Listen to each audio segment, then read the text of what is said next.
History Chapter 4. India in the 18th Century. Part 2. Aurangzeb's Policies and Foreign Invasions. Welcome back, students. In Part 1, we learned about the internal causes of Mughal decline.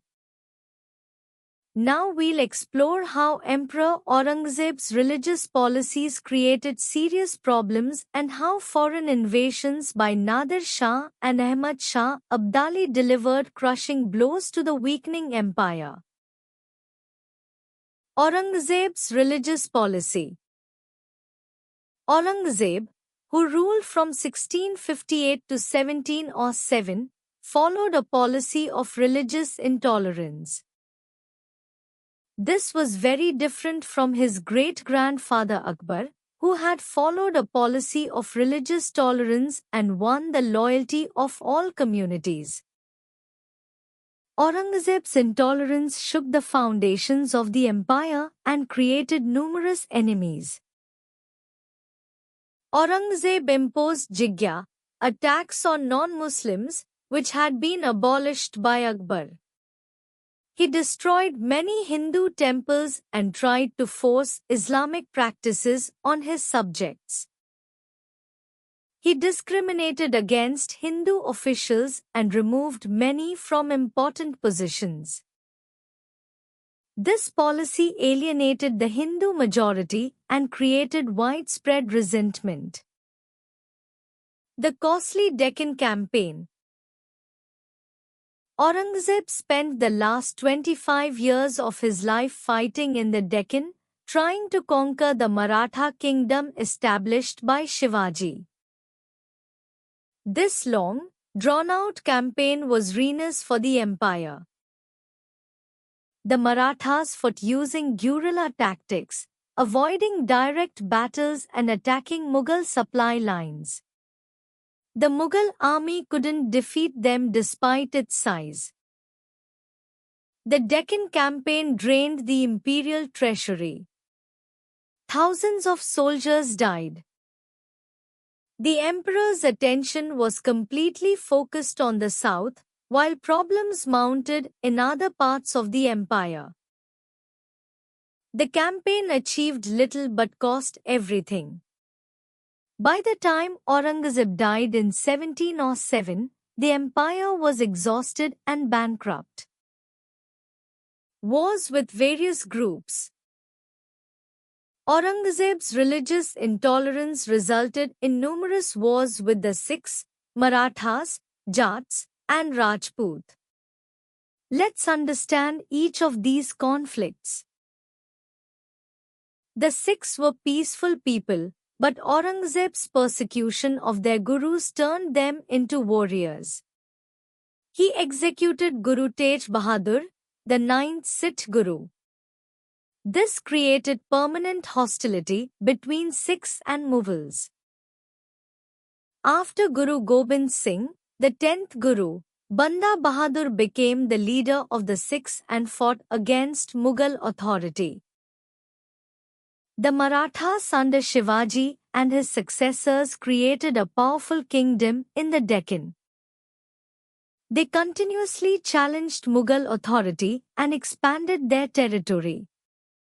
The Mughals couldn't crush them despite decades of warfare.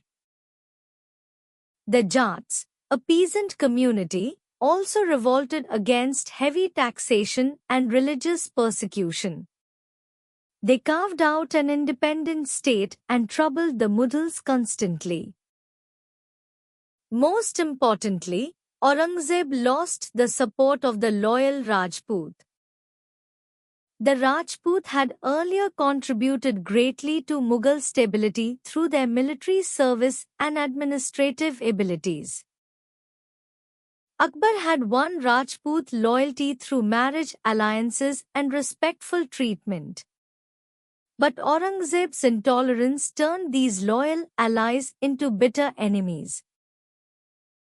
This was a devastating blow because the Rajput were among the best warriors in India. The invasion of Nadir Shah.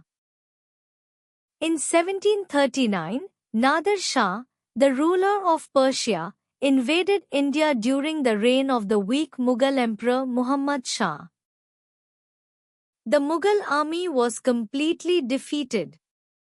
Nadir Shah marched to Delhi and ordered a terrible massacre in which thousands of people were killed. Nadir Shah looted and plundered Delhi for several weeks.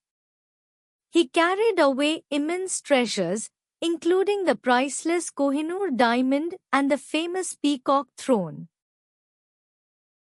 The treasury was completely emptied. The wealth accumulated over centuries was taken away. This invasion shattered the power and prestige of the Mughal Empire. It showed the world that the once mighty Mughals were now so weak they couldn't even defend their own capital. The psychological impact was as devastating as the material loss. After Nadir Shah's invasion, the Mughal emperor's authority was never respected again. The invasions of Ahmad Shah Abdali. Ahmad Shah Abdali, the ruler of Afghanistan, repeatedly attacked India between 1748 and 1767.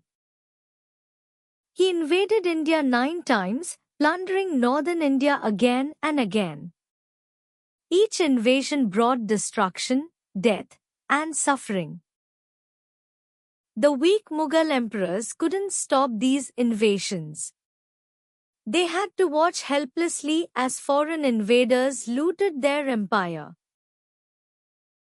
The provinces had to defend themselves because the central government was too weak to protect them. The most significant of Abdali's invasions led to the Third Battle of Panipat in 1761. This battle was fought between Ahmad Shah Abdali and the Marathas led by Peshwa Balaji Baji Rao. The Marathas had expanded their power across northern India and seemed poised to replace the Mughals as the dominant power. The Third Battle of Panipat. The Third Battle of Panipat was one of the largest and bloodiest battles fought in 18th century India. The Maratha forces travelled north with their families and fought bravely, but they suffered a crushing defeat. Tens of thousands of Maratha soldiers were killed. The Peshwa himself died of shock upon hearing of the defeat. This battle put an end to Maratha power and their dream of establishing a Maratha empire across India. The consequences of this battle were advantageous for the British. The Marathas had been the strongest indigenous power that could have resisted British expansion. With the Marathas defeated and weakened, the way was cleared for the British East India Company to expand its power and eventually become supreme in India. Formation of independent states. The later Mughal rulers were so weak that they couldn't hold the provinces of the empire together. Provincial governors took advantage of the weak central authority and declared independence. They stopped sending revenue to Delhi and started ruling as independent kings.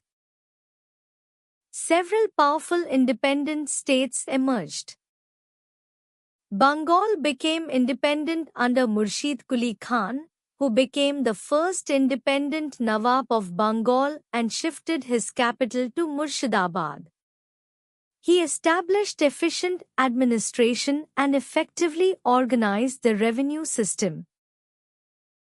He started a new system of land revenue collection based on contracts, known as the Ijra system. Hyderabad became independent under Chin Kilij Khan, who founded the Asaf Jahi dynasty in 1724. He became the first Nizam of Hyderabad and his descendants ruled until India's independence. Awadh and Rohilkhand also became independent states.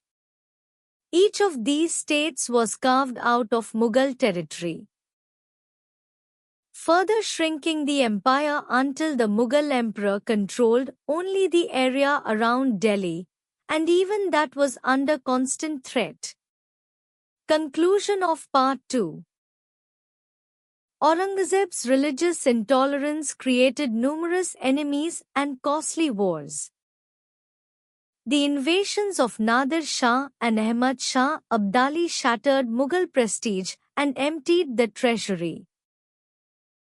The Third Battle of Panipat destroyed Maratha power, indirectly helping the British. Provincial governors declared independence, breaking up the empire. In Part 3, we'll explore these independent states in more detail.